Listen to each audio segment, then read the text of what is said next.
بسم اللہ الرحمن الرحیم۔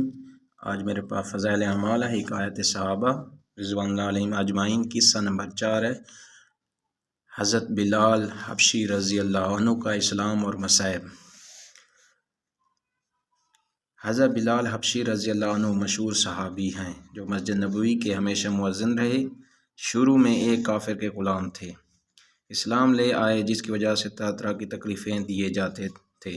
امیہ بن خلف جو مسلمانوں کا سخت دشمن تھا، ان کو سخت گرمی میں دوپہر کے وقت تپتی ہوئی ریت پر سیدھا لٹا کر ان کے سینے پر پتھر کی بڑی چٹان رکھ دیتا تھا تاکہ وہ حرکت نہ کر سکیں، اور کہتا تھا کہ یا اس حال میں مر جائیں اور زندگی چاہیں تو اسلام سے ہٹ جائیں، مگر وہ اس حالت میں بھی احد احد کہتے تھے، یعنی معبود ایک ہی ہے۔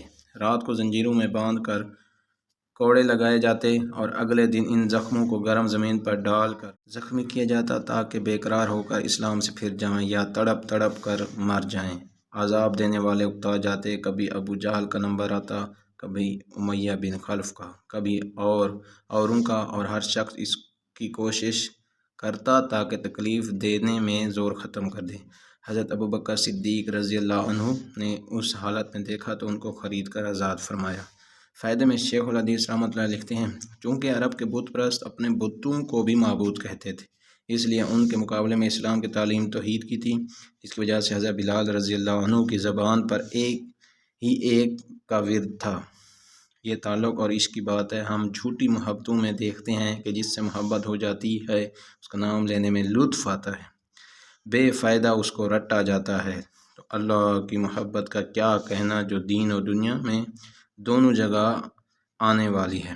یہی وجہ ہے کہ حضرت بلال رضی اللہ عنہ کو ہر طرح سے ستایا جاتا، سخت سے سخت تکلیفیں پہنچائی جاتی، مکے کے لڑکوں کے حوالے کر دیا جاتا کہ وہ ان کو گلی کوچوں میں چکر دیتے پھریں، اور یہ تھے کہ ایک ہی ایک ہے کی رٹ لگاتے تھے۔ اسی کا یہ صلہ ملا کہ پھر حضور صلی اللہ علیہ وسلم کے دربار میں مؤذن بنے اور سفر حاضر میں ہمیشہ اذان کی خدمت ان کے سپرد ہوئی۔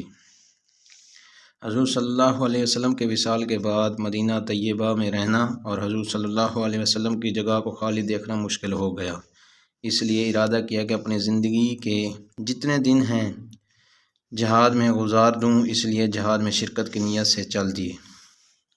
ایک عرصہ تک مدینہ منورہ میں لوٹ کر نہیں آئے۔ ایک مرتبہ حضور صلی اللہ علیہ وسلم کی خواب میں زیارت کی۔ حضور صلی اللہ علیہ وسلم نے فرمایا، بلال یہ کیا ظلم ہے، ہمارے پاس کبھی نہیں آتے؟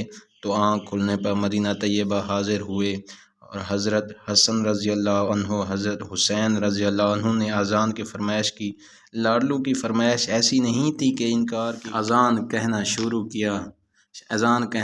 کیا۔ مدینہ میں حضور صلی اللہ علیہ وسلم کی اذان کانوں میں پڑھ کر کوہرام مچ گیا۔ عورتیں تک روتی ہوئی گھر سے نکل پڑیں۔ چند روز قیام کے بعد واپس ہوئے اور 20 ہجری کے قریب دمشق میں وصال ہوا۔